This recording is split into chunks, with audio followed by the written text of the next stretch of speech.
I love you, Allah.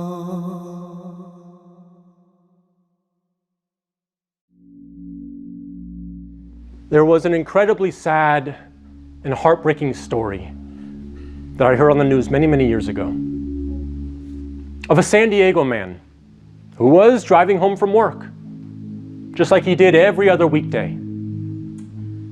But unfortunately, this day was very, very different. And that's because when he was driving home and he was getting closer to his neighborhood, he heard sirens and he became very concerned. And as he got closer and closer to his neighborhood, he saw smoke billowing and his heart, it dropped. And I want you to try to put yourself in his position.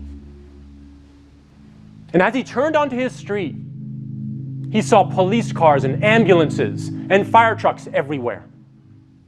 And as he came closer and closer to his house, finally he made it as close as he could. He looked up and his house was engulfed in flames. And his family was still inside. And the end result was his 2 children and his wife and his mother-in-law all died. Now just try to imagine being him. Obviously we can't do that unless you've lost somebody very close to you, tragically. But try to imagine, try to capture just a sliver of the immense sorrow that he must have had at that moment. His family killed, his house burned down. Now, listen to this hadith of the Prophet, peace and blessings be upon him. He said, the person that misses the Asr prayer, it's as if they lost their family and all their wealth. SubhanAllah. How can we, after hearing this hadith, ever miss another salah again? We should at least make the intention and the resolve to try to pray our fard prayers if we're not doing it already, because of the immense reward that we lose for not praying that prayer. And perhaps the tremendous amount of punishments that will come to us for deliberately missing that prayer.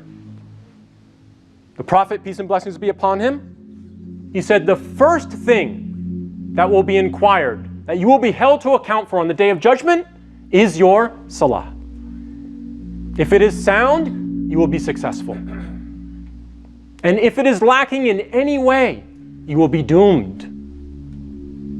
In another hadith, the Prophet, peace be upon him, he said that if someone leaves off the prayer, meaning they don't pray, they are a disbeliever.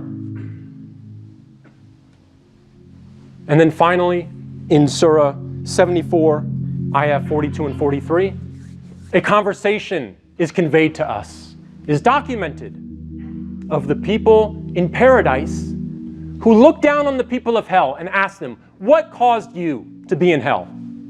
And they responded, we were not of those who prayed.